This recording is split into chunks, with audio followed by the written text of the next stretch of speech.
রাত প্রায় 12টা বাজে, আদ্রর চোখে ঘুমের ছিটেফোঁটাও নেই। নিজেকে ভীষণ অপরাধী লাগছে। একটা বার যদি ইশরাকে ওর পরিবার সম্পর্কে জিজ্ঞাসা করত তাহলে ওদের সম্পর্ক ঠিক থাকতো। আচ্ছা, ইশরা তো বলতে পারত।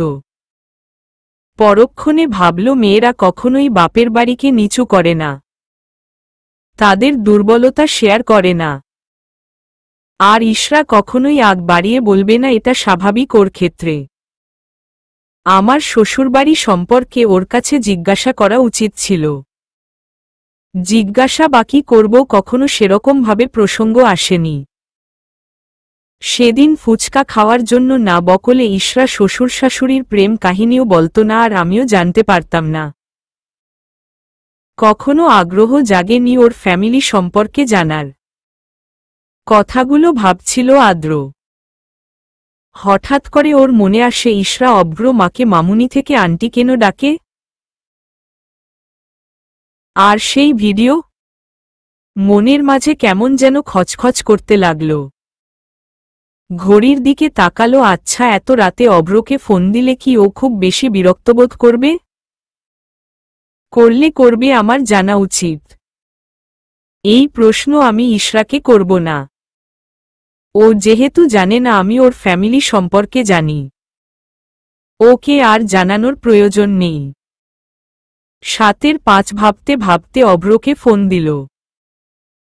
গতকাল রাতে আদ্রর আব্বু অভ্র ফোন নাম্বার বায়োডাটা সব ওকে দিয়েছিল, সেখান থেকেই ফোন নাম্বার নিয়েছে। অভ্র হ্যালো। আদ্র হাই, আমি আদ্র বলছি। অভ্র এত রাতে কোনো সমস্যা?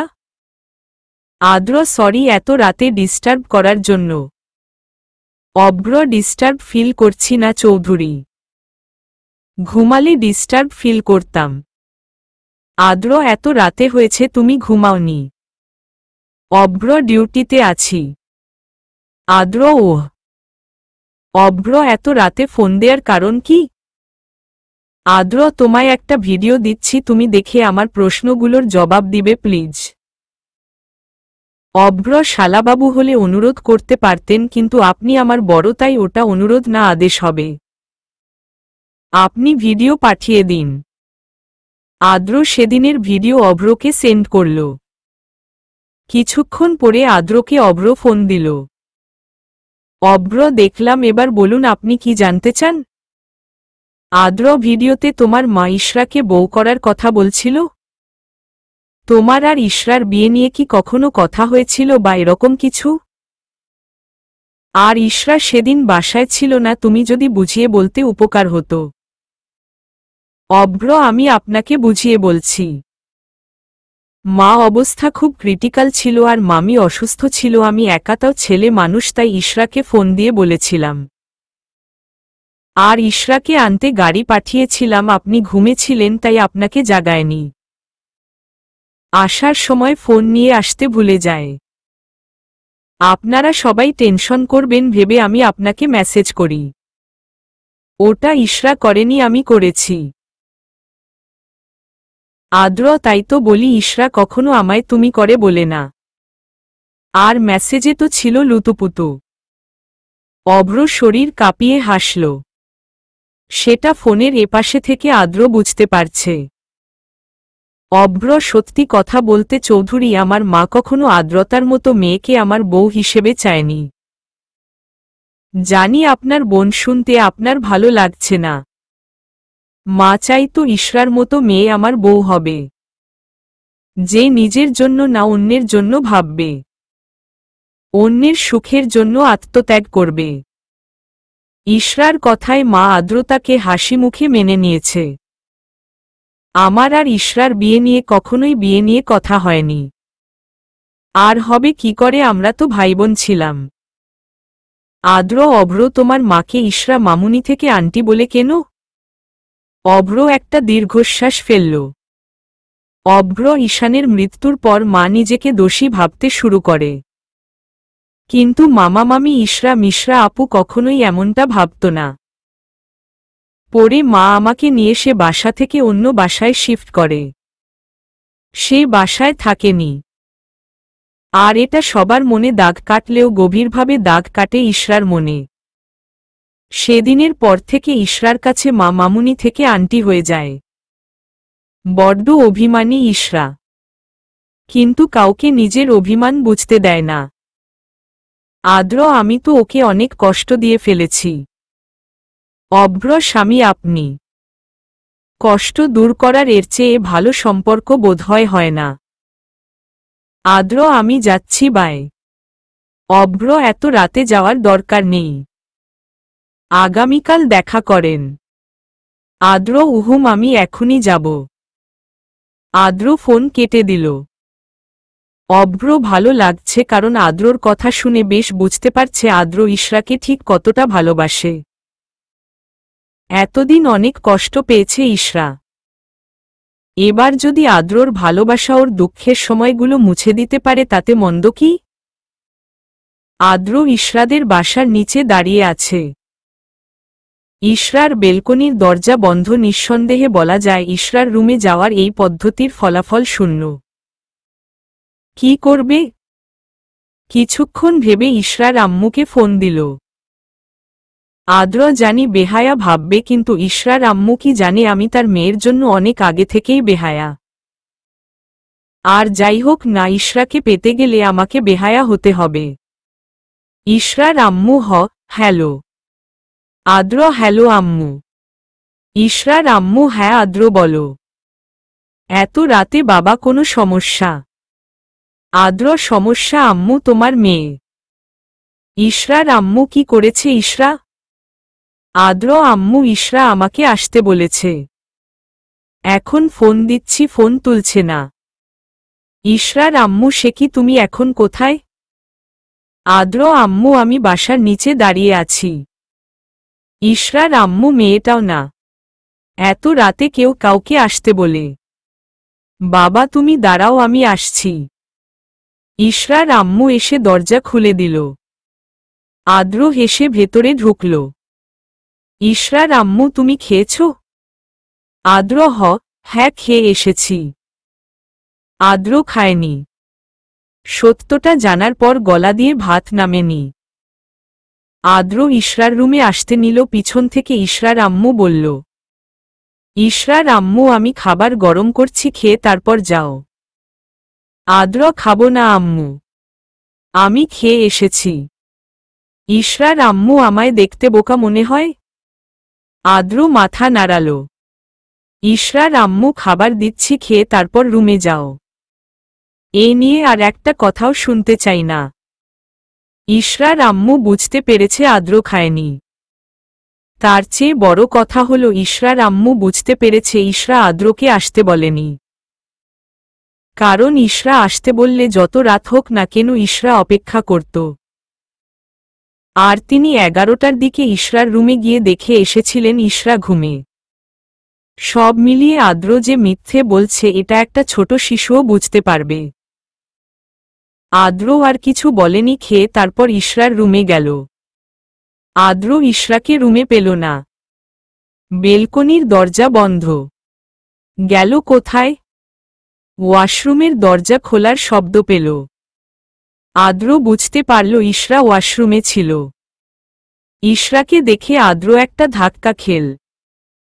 এত রাতে কেউ গোসল করে? ইশরা আদ্রকে খেয়াল করেনি। খাটের উপর পা ঝুলিয়ে বসল। চুল দিয়ে পানি পড়ছে। সেদিকে ইশরার কোনো খেয়াল নেই। আচ্ছা, এই শীতের রাতে কে গোসল করে? ইশরা এক ধ্যানে কি যেন ভাবল। ধ্যান ভাঙল ফোনের শব্দে। ফোনের দিকে তাকিয়ে একটা মুচকি হাসি দিল। আদ্র অবাক হচ্ছে, এত রাতে ইশরাকে কে ফোন দিতে পারে? আর কার ফোন যে ইশরা হাসছে? ইশরা ফোন রিসিভ করল। ইশরা, আসসালামু আলাইকুম আন্টি। ইশরা, হ্যাঁ আন্টি, বিকেলে ফোন দিয়েছিল, আমি কথা বলতে পারিনি। ইশরা, আন্টি আপনিও কি ছোট হয়ে গেলেন? আমি একদম ঠিক আছি, আপনারা নিজের খেয়াল রাখুন। ইশরা, আন্টি জীবন আমাকে অনেক টিপস শিখিয়েছে কিভাবে ভালো থাকতে হয় আর কিভাবে ভালো রাখতে হয়। আন্টি আপনি ওদের খেয়াল রাখুন। আর আমি কোথাও যাচ্ছি না। আমাদের আবার দেখা হবে। ইশরাহ আন্টি আমিও মিস করি। আমার প্রিয় মানুষদের মধ্যে অন্যতম আপনারা। ইশরাহ আল্লাহ হাফেজ। ফোনটা রেখে দিল। এখনো আদ্রকে দেখতে পায়নি। ইশরা বড় একটা দীর্ঘশ্বাস ফেলল। তারপর ভেজা চুল নিয়ে বিছানায় গা হেলিয়ে চোখ বন্ধ করে রইল। আদ্র আস্তে আস্তে ইশরার কাছে গেল। যে ইশরার মুখের দিকে তাকিয়ে রইল। আদ্রর চোখের পানি গিয়ে ইশরার মুখের উপর পড়ল। হঠাৎ পানি পড়ায় ইশরা উঠতে নিলেই আদ্রর মাথার সাথে বাড়ি খেয়ে ব্যথা পায়। ইশরা আদ্রকে দেখে নড়াচড়া বন্ধ করে দেয়। আদ্র আম সরি। ইশরা চুপ, কোনো কথা বলছে না। নিঃশব্দে কাঁদছে। আদ্র আম এক্সট্রিমলি সরি ইশরা। আদ্র ইশরার হাত ধরতে নেয়। ইশরা হাত সরিয়ে নেয়। আদ্র জোর করে ইশরার হাত মুঠোবন্দি করে। আদ্র আমি তোমায় আঘাত করেছি। ইশরা প্লিজ আমাকে ক্ষমা করে দাও। ইশরা আপনি কোনো ভুল করেননি। আমি সব ভুল করেছি। নিজের অবস্থান ভুলে গিয়েছিলাম। আর আপনি শুধু চোখে আঙ্গুল দিয়ে দেখিয়ে দিয়েছেন, মনে করিয়ে দিয়েছেন আমার অবস্থান কোথায়। আদ্র প্লিজ ইশরা আমার। ইশরা আপনারা সাথে আমার লেনাদেনা শেষ। আমি আপনার বাবার সম্পত্তি আপনার নামে করিয়ে দিয়েছি। আপনার প্রতিশোধ নিতে সাহায্য করেছি। কথা তো তাই ছিল। প্রতিশোধ নেয়া হলে আমি আমার রাস্তা দেখে নিব। আদ্র তোমার সাথে আমার লেনদেনের সম্পর্ক ছিল না। ইশরা সত্যিই কি তাই ছিল না? আমি আপনার মায়ের কথা রাখতে পারিনি। দিতে পারিনি দাদুভাই দিদুন ভাই। নতুন করে আবার শুরু করে তার আশা পূরণ করুন। আদ্র আমি তোমার সাথে সব নতুন করে শুরু করতে চাই। ইশরা পুরনো জিনিস কাউকে বেশি দিন গুছিয়ে রাখতে দেখেছেন? আদ্র পুরনো হোক বা নতুন আমি তোমাকে চাই। ইশরা আমার আপনাকে চাই না। আদ্র তুমি কিন্তু এখনো আমার অফিসের এমপ্লয়ি। ইশরা ছিলাম, এখন নেই। আদ্র কেন এমন করছো? ইশরা আমি করছি না। আপনি করছেন। একটা চরিত্রহীন মেয়ের সাথে থাকতে চাচ্ছেন। আদ্র আর কিছু না বলে উঠে দাঁড়াল। ইশরা শুভ কামনা নতুন জীবনের জন্য। তারপর যা হলো তা না বললেই নয়। আদ্র ঘুরে গিয়ে পিছন থেকে ইশরাকে জড়িয়ে ধরল। ইশরা আদ্রকে ধাক্কা দিচ্ছে, কিন্তু আদ্র ইশরাকে নিয়ে শুয়ে পড়ল। ইশরা হাত পা ছুড়ছে। আদ্র ইশরার চুলে মুখ ডুবিয়ে। আদ্র এভাবে শক্তি নষ্ট করো না। ভবিষ্যতে শক্তির প্রয়োজন হবে। ইশরা প্লিজ ছাড়ুন। আদ্র ইশরার ঘাড়ে মুখ ডুবিয়ে। আদ্র নড়াচড়া করো না। আমি ঘুমাবো। ইশরা কাঁদছে। আদ্র ইশরাকে নিজের বুকের সাথে চেপে ধরে। আদ্র আম রিয়েলি সরি। আদ্র ইশরার চুলে বিলি কেটে দিচ্ছে। আর ইশরা কেঁদে কেটে আদ্রর বুক ভাসাচ্ছে। আর আদ্র খুব শক্ত করে ইশরাকে জড়িয়ে ধরল। অনেকদিন পর শান্তি অনুভব করছে। বেশ কিছুক্ষণ পর আদ্র ইশরার দিকে তাকাল। ইশরা ঘুমিয়ে গেছে। ঘুমের মধ্যে জড়িয়ে ধরেছে আদ্রকে। দেখেই বোঝা যাচ্ছে অনেক দিন পর শান্তির ঘুম দিচ্ছে। আদ্র ইশরার কপালে ঠোঁট ছোঁয়াল। ইশরার ঠোঁটে ছোট চুমু দিয়ে ঘুমিয়ে পড়ল। সকালে ঘুম থেকে উঠে ইশরা আদ্রকে দেখতে পায়নি। ইশরা ওর মায়ের কাছে গেল। কিন্তু ওর আম্মু ওকে দেখে মুখ ঘুরিয়ে নিল। হলোটা কি? আর উনিই বা কোথায় গেলেন?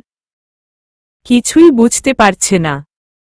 ইশরা ওর আব্বুর কাছে গেল। ওর আব্বু ওকে দেখে একটা হাসি দিল। ইশরার আব্বু কি হয়েছে? কি ভাবছ? ইশরা ভাবছি আম্মুর হলোটা কি। ইশরার আব্বু ছাড়ো তো তোমার মায়ের কথা। আসো খেলা দেখি। সেদিনের পর ইশরা দুদিন আদ্রকে দেখেনি। ইশরা আদ্রতার সাথে কথা বলল সব ঠিকঠাক। আজ একবার আদ্রদের বাসায় যাবে ভাবছে। অনেকদিন হলো আদ্রর আম্মুর সাথে দেখা হয় না। যেই ভাবা সেই কাজ। ইশরা ওই বাসায় গেল। ইশরাকে দেখে আদ্রর আম্মু খুশিতে গদগদ। আশ্চর্য ব্যাপার, আদ্রর রুমে যাবার জন্য গেল। গিয়ে দেখল রুম বাইরে থেকে লক করা। আদ্রতা সারাদিন বকবক করে মাথা খেল। কিন্তু ইশরা যখনই আদ্রর কথা জিজ্ঞাসা করল কোনো না কোনো ভাবে চেপে গেল। সারাদিন এ বাসায় ছিল, কিন্তু একবারের জন্য আদ্রকে দেখতে পায়নি। শেষ বিকেলে যখন বাসায় ফিরে আসবে তখন আদ্রর আম্মু ওকে থেকে যেতে না বলে বলল সাবধানে যেও। কি অদ্ভুত ব্যাপার। ইশরা বেশ বুঝতে পারছে তারা কিছু গোপন করছে ওর থেকে। রিকশা নিতে ইচ্ছে হলো না, তাই হেঁটে হেঁটে বাসায় যাচ্ছিল ইশরা। মাথায় শুধু আদ্রকে নিয়ে ভাবনা চিন্তা। সেদিন রাতে কি বেশি বলে ফেলছিল ইশরা? কই, তারপর তো আদ্র ইশরাকে জড়িয়ে ধরেছিল। আদ্র কোথায় গেল? কোনো উত্তর মিলল না। বাসায় গেল। আদ্রতার এনগেজমেন্টের তারিখ ঠিক করে ফেলেছে। চারদিক সবকিছু স্বাভাবিক, কিন্তু ইশরা নিজেই উদাসীন। হয়তো উদাসীনতা কেটে যেত যদি একবার আদ্রকে দেখতে পেত। ইশরার ভার্সিটি থেকে ফোন এসেছে। প্রাক্তন শিক্ষার্থীদের নিয়ে আলোচনা সভা আয়োজন করা হয়েছে। ইশরা যাবে না। যেখানে মন ভালো নেই সেখানে আলোচনা কিছু ভালো লাগবে না, এটাই স্বাভাবিক। প্রায় সপ্তাহ খানেক পর ইশরার সাথে আদ্রর রাস্তায় দেখা হল। আদ্র ইশরার সাথে কথা বলতে চাইছিল, কিন্তু ইশরা কথা না বলে চলে আসে। এই একমাত্র ব্যক্তি যার জন্য ইশরা বেশি টেনশন করে। আর এই ব্যক্তি ওকে সবচেয়ে বেশি কষ্ট দেয়। আদ্র ইশরার জন্য ওর বাসার নিচে অপেক্ষা করে, কিন্তু ইশরা উকি দিয়েও দেখে না। ইশরা যেখানে যায় সেখানেই ইশরাকে ফলো করতে করতে চলে যায় আদ্র, কিন্তু ইশরা ডোন্ট কেয়ার ভাব নিয়ে থাকে, যেন আদ্রকে চেনে না। আদ্র নাছোড়বান্দা, ইশরাকে ডিস্টার্ব করে না, কিন্তু ওর পিছু ছাড়ে না। ইশরাকে নিয়ে জেসিয়া মেলায় এসেছে। ইশরা কানের দুল দেখছে, আদ্র পিছন থেকে বলল এটা সুন্দর না। ইশরা জেসিয়াকে ফেলেই মেলা থেকে চলে আসছিল। আদ্র গিয়ে ইশরার হাত ধরল। ইশরার সমস্যা কি আপনার? আদ্র তুমি? ইশরা আমি জানি তো আমি খারাপ। আপনার সমস্যার কারণ আমার চরিত্রের ঠিক নেই। কেন পড়ে আছেন এই চরিত্রহীনা মেয়ের পিছনে? আদ্র ঠাস করে ইশরাকে থাপ্পড় দিল। এই প্রথম আদ্র ইশরাকে থাপ্পড় দিল। আদ্র বড্ড বুলি ফুটে গেছে, কিছু বলছি না বলে, তাই না? ইশরা গাল হাত দিয়ে দৌড়ে মেলা থেকে বেরিয়ে গেল। হঠাৎ একটা গাড়ি এসে ইশরার সামনে থামে। ইশরা সাইড দিয়ে চলে যাচ্ছিল, তখন পিছন থেকে গাড়ি থেকে এক লোক ডাক দেয়, লোক এই যে আপা। ইশরা চুপচাপ হেঁটে যাচ্ছে। লোক আপা শুনছেন? ইশরা জি বলুন। লোক আপা এই ঠিকানাটা কোথায়, যদি কষ্ট করে বলতেন উপকার হতো। ইশরা পিছন ঘুরে গাড়ির সামনে গেল। লোকটার হাত থেকে ঠিকানাটা নেয়ার জন্য হাত বাড়াতেই লোকটা দরজা খুলে ইশরার হাত ধরে টেনে ভেতরে নিয়ে গেল। ইশরা কারা আপনারা? লোকটা বিশ্রী হাসি দিল। ইশরা বাঁচাও, বাঁচাও, প্লিজ হেল্প মি। আর কিছু বলার আগেই পিছন থেকে ইশরার ঘাড়ে কেউ ইঞ্জেকশন পুশ করল। জ্ঞান ফেরার পর একটা চেয়ারে হাত পা বাঁধা অবস্থায় নিজেকে আবিষ্কার করল ইশরা। ইশরা কেউ আছেন? প্লিজ সাহায্য করুন। কোনো সাড়া শব্দ পাওয়া গেল না। শরীরটা খুব ফুরবল লাগছে। কে এখানে নিয়ে এসেছে? তার উদ্দেশ্য কি? ইশরা এসব কিছু বুঝতে পারছে না। দরজা খোলার শব্দ পেল। ইশরা দরজার দিকে উৎসুক দৃষ্টিতে তাকিয়ে আছে মানুষটাকে দেখার জন্য। মানুষটা যখন ইশরার সামনে আসলো তখন ইশরার চোখ বেয়ে নোনাজল গড়িয়ে পড়তে লাগল। লোকটা আর কেউ নয়, আদ্র। ইশরা ভাবছে হয়তো কিডন্যাপারদের কিছু একটা করে আদ্র এখানে এসেছে। আদ্রকে দেখে ইশরার ইচ্ছে করছে আদ্রকে জড়িয়ে ধরে কাঁদতে। ইশরা তো ভেবেছিল আদ্রকে আর দেখতেই পাবে না। আদ্র ইশরার সামনে হাঁটু গেড়ে বসল। তারপর বলতে শুরু করল, আদ্র কেন এমনটা করলে? তুমিও তো নিষ্ঠুর কম নও। বুঝতে দাওনি কিছু। জানি আমার কাছে তুমি শিখেছ এই লুকোচুরি খেলা। যদি একটাবার বলতে তাহলে পার হয়ে যেত না এ সময়। কেন টেনে নিয়ে এলে অতীতের স্মৃতি করে দিলে সম্পর্কটা রহস্যময়ী। ভালো থাকতে পারিনি আমি তুমিহীন। দাও না আমায় তুমি সময় সীমাহীন। আমাকে যে তোমায় খুব প্রয়োজন। থাকতে চাই আমি তোমার সাথে জনমভর। জানি আমি ভালো বর নই। থাকবে আমার সাথে এই ভিলেন বরের সাথে? পারবে না আমার ভিলেন গিরি সহ্য করতে? ইশরা কোনো কথা বলছে না। কাঁদছে, খুব কাঁদছে। আদ্র চোখ থেকে দুফোঁটা জল গড়িয়ে পড়ল। আদ্র, আমি জানি আমার মাঝে ভালো কিছু নেই। কখনো ছিল না। থাকবে আমার সাথে ইশরা? এই ইশরা, প্লিজ বলো না থাকবে আমার সাথে? আমার কখনো প্রেম নিবেদন করা হয়নি। কিভাবে করতে হয় জানি না। এতদিন তোমায় আনরোমান্টিক বলেছি? চেয়ে দেখ আমি কত আনরোমান্টিক। ইশরা, ভালোবাসি, খুব ভালোবাসি। ভালোবাসবে আমায়? ইশরা মাথা নিচের দিকে কাঁদছে। আদ্র জবাব না পেয়ে উঠে দাঁড়াল। আদ্র ইশরার হাত-পার বাঁধনগুলো টেনে খুলে ফেলল। তারপর হনহন করে রুম থেকে বেরিয়ে গেল। ইশরা, আপনি খুব খুব খারাপ আদ্র। আপনি একটা বাজে লোক। প্রেম নিবেদন কি হাত পা বেঁধে নিবেদন করতে হয়? জানেন কত ভয় পেয়ে গিয়েছিলাম, এক মুহূর্তের জন্য ভেবে নিয়েছি আপনার সাথে আমার আর দেখা হবে না। আপনি সত্যিই একটা ভিলেন আদ্র। পশ্চিম দিগন্তে রক্তিম আভে ফুটে উঠেছে। আদ্র হোটেলে ফিরেছে। আপনাদের বলা হয়নি। ইশরাকে কিডন্যাপ আদ্র করেছিল। আর এখন ওরা কক্সবাজার একটা হোটেলে আছে। আদ্র রুমে ঢুকবে তখন দেখল রুমের দরজা খোলা। আদ্রকে দেখে বোঝা যাচ্ছে ও কেঁদেছে। দরজা খোলা দেখে আদ্র দীর্ঘশ্বাস ফেলল। যার অর্থ একটাই, ইশরা চলে গেছে। ইশরা পারেনি তার ভিলেন বরকে ভালোবাসতে। আদ্র রুমে ঢুকল। ইশরা নাইবা ওকে ভালোবাসল নাইবা ওর কাছে থাকল, ইশরার সাথে কাটানো মুহূর্তগুলোই বা কম কিসের। আদ্র চুপচাপ ভুতুমের মতো বসে আছে। সে যে ইশরাহীন জীবন চায়নি। আচ্ছা, ইশরা গেল কোথায়? জানা উচিত। আদ্র উঠে দাঁড়াল। হঠাৎ করে নজর গেল বারান্দায়। বারান্দায় মোমবাতি জ্বলছে। আদ্র উৎসুক দৃষ্টি নিয়ে বারান্দায় গেল। সেখানে গিয়ে রীতিমতো অবাক হল আদ্র। কারণ বারান্দায় মোমবাতি দিয়ে সুন্দর করে লেখা ভালোবাসি। তার পাশে একটা মেয়ে বসা। আদ্র এক সেকেন্ড সময় নষ্ট না করে মেয়েটা শক্ত করে ঝাপটে ধরল।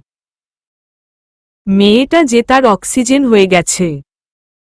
ইশরা, হারে আমাকে পাউডার বানিয়ে ফেলবেন নাকি? আদ্র, চুপ থাকো। একটা কথাও বলবা না। আমি কি তোমাকে ধরেছি? আমি আমার বউকে ধরেছি। ইশরা মুচকি হেসে আদ্রকে জড়িয়ে ধরল। আদ্র ইশরাকে ছেড়ে দিয়ে ইশরার গালে হাত রেখে, আদ্রশ্রী, আমি তোমার মনের মতো বর হতে পারিনি। আমি ভালো বর হতে পারিনি। ইশরাহ, আমার ভালো বর হওয়া লাগবে না। আমার ভিলেন বর হলেই চলবে।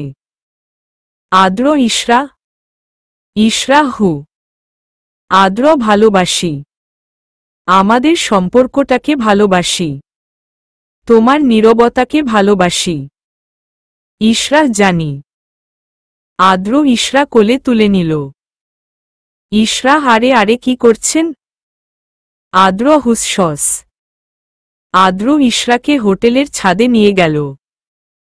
তারপর নামিয়ে দিল। ইশরা আদ্রর কাঁধে মাথা রেখে আকাশ দেখছে। আর আদ্র ইশরাকে জড়িয়ে ধরে আছে। আদ্র একটা গান গাইবে? ইশরাহ, আমার সাথে আপনাকে গাইতে হবে। আদ্র, এই আপনি থেকে তুমি কবে হব? ইশরাহ, জানি না। আদ্র এভাবে উত্তর দিলে আপনি থেকে এই জীবনে তুমিতে যাওয়া হবে না আমার। আদ্রর কথা শুনে ইশরাহ হাসল। আদ্র ইশরাহ, আমাকে তুমি করে বলো। আপনি আপনি শব্দটা পর পর লাগে। ইশরাহ, আমি পারবো না। Adra please. Ishrah, I will try. Adra এখন চেষ্টা করো, পারবে। ইশরা অসহায় দৃষ্টিতে তাকিয়ে আছে আদ্রর দিকে। আদ্র চেষ্টা করো, হবে। ইশরাহ তুত দূর হচ্ছে না। আদ্র কিঞ্চিত পরিমাণ রাগ নিয়ে উঠে গেল। ইশরা দৌড়ে গিয়ে আদ্রকে বাধা দিল। ইশরাহ, তুমি আমাকে একা রেখে চলে যাচ্ছ কেন? আদ্র ইশরাকে জড়িয়ে ধরল। আদ্র পেরেছে শুনতে ইশরার মুখে তুমি বলা শুনেছে। আদ্র, আমাদের সম্পর্কটা নতুন করে আবার শুরু করা উচিত, তাই না? ইশরাহ হুম। আদ্র, ভেবে বলছো?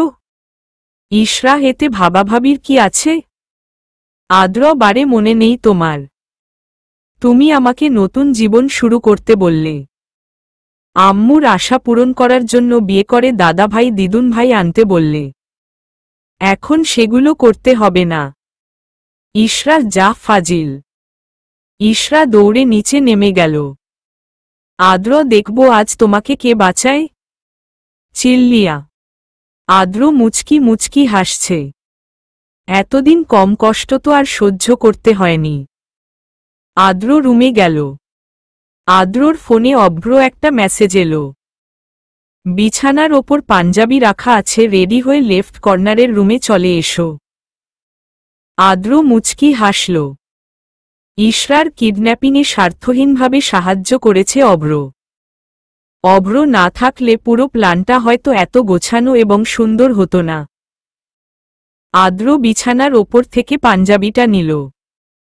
পাঞ্জাবিটা ইশরা কিনে আদ্রকে দেয়ার জন্য আদ্রতার কাছে রেখেছিল। সময় গড়িয়ে গেছে কিন্তু পাঞ্জাবিটা আর দেয়া হয়নি। আদ্র রেডি হয়ে সাহেব সাহেব ভাব নিয়ে লেফট কর্নারের রুমে গেল। রুমটা সুন্দরভাবে সাজিয়েছে অভ্র, যেমনটা ওদের বাসররাতে সাজানো হয়েছিল। আদ্রর নজর পড়ল গ্লাসের নিচে চাপা দেয়া চিরকুটের ওপর। আদ্র চিরকুটটা খুলল। আমার পক্ষ থেকে তোমাদের জন্য ছোট সারপ্রাইজ। এটা ছোট নয় অভ্র, এটা আমাদের জন্য অনেক বড় সারপ্রাইজ অভ্র, অনেক বড়। বেশ অনেকক্ষণ হয়ে গেছে কিন্তু আদ্র ইশরাকে কোথাও দেখতে পেল না। এটা বোধহয় ফার্স্ট টাইম যেখানে বর বাসর ঘরে বউয়ের জন্য অপেক্ষা করে। অপেক্ষার অবসান ঘটিয়ে ইশরা এলো। ও এতক্ষণ ওয়াশরুমে চুপচাপ ছিল।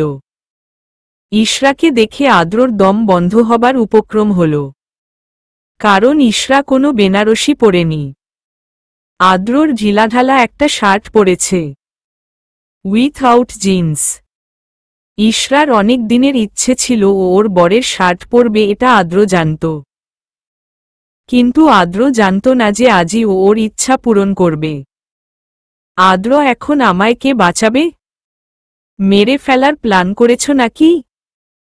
ইশরা, কি যা তা বলছ? আদ্র আর জবাব না দিয়ে ইশরার কাছে গেল। আদ্র, নেপোলিয়ন বলেছিল তোমরা আমায় একজন শিক্ষিত মা দাও, আমি তোমাদের একটি শিক্ষিত জাতি দিব।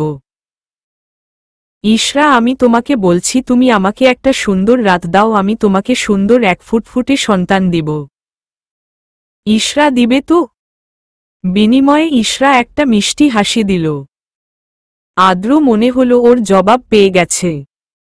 ও ইশরাকে কোলে তুলে নিল।